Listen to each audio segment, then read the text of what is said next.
And welcome back to Mr. Gregoris Math. Today we're taking a look at the intersection of three planes. So this is from our vectors unit, and we're having to classify how to find an intersection point between three planes. Remember, there are 8 possibilities when you're intersecting three planes.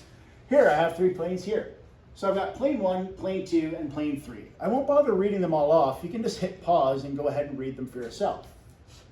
As you're reading these off, you should be making some predictions about their normals. So let's just go to this side and sketch out the normals for plane 1, 2, and 3. So what would the normal for plane 1 be? Anyone from the peanut gallery? 1, 2, and 3. And how about plane 2? 2, negative 1, and 7. And how about plane 3? 3, 1, and 10. Great.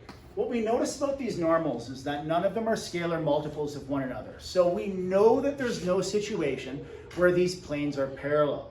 So the next thing we're going to look for is we're going to look and see, hey, are these planes perhaps coplanar? Or sorry, are these normals perhaps coplanar? Meaning, is there some combination of this to this that can create this one? Now, you can probably see 1 plus 2 is 3. And we can check to see that actually if we just add this normal and this normal, we are going to create this normal, which means that my 3 normals are in fact coplanar. So what that means is these things are not parallel and they're coplanar. So we either have an intersection of planes that, if you're looking right down the middle, looks like our letter A, or we have them all intersecting at one specific point. It's either this case if it is an inconsistent system, or it's this case if it is a consistent system. Now, I know that this looks like a point, but remember, that's not a point. It's a line that's extending out infinitely. Just like this would be 3 lines that are parallel extending out infinitely from this one. So come on over here and we'll take a look at our calculator to see how we can enter this into our matrices so that we can figure out which one we have. So I'm just going to go ahead and reset my calculator.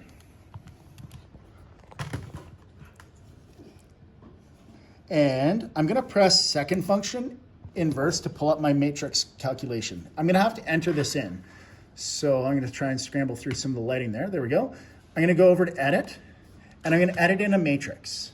Now my matrix is going to be 3 equations and 4 variables.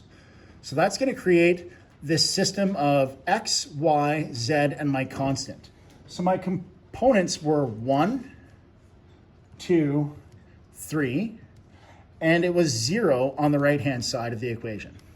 On the second line, I had 2, negative 1, 7, and again, 0 on the right-hand side of the equation. And the last one, I had 3, 1, 10, and on the right-hand side, I had a 4. So I've now entered in all of my data into my 3x4 matrix. I'm going to go back to my main screen by going second function mode to quit, and that's been stored as one of my matrices. So if I go second function x1 to pull up matrices and scroll over to math and scroll all the way down to reduced row echelon form, which is option B. Now, reduced row echelon form is going to go through the entire process of solving a system of equations for us, and it'll do this automatically. Now, we want to do reduced row echelon form for matrix A, the one we had just entered, so I'll have to pull up matrix A by going second function matrix and choosing matrix A. I'll close off my brackets, though I don't think you need to, and when I hit enter, it's going to show me my final set of solutions.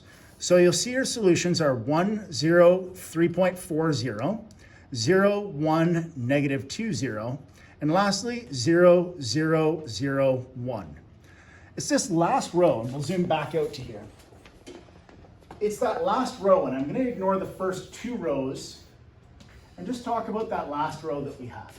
So that last row said, if you take 0x, 0y, and 0z, you have to be able to construct 1 at some point. There's no possible way to do that. This system right here says that 0x plus 0y plus 0z is equal to 1. Well, that means that 0 is equal to 1. Is 0 ever equal to 1? Goodness, no. So because it's not, we know that there can't be a simultaneous solution to this system. Hence, it has to be this particular type of solution. So we would classify this system as being inconsistent. And if we're asked, there's no solutions. Our proof of it would be showing that we have this inconsistency, or rather this contradiction that we see at the end of our reduced row echelon form. That's how to use matrix mode on your TI-84 to solve a set of 3 planes. Other situations you can run into would be, it would actually give you a real value that makes sense, like z equals something, y equals something, x equals something, or you'd run into 0 equals 0, which is an entirely different one that I should probably make a next video for. So join us on the next video when we investigate how to find the intersection point that leads to a line. Don't forget to hit like, subscribe, ring that notification bell, and check the link in the description for information from the merge store. We'll see you next time.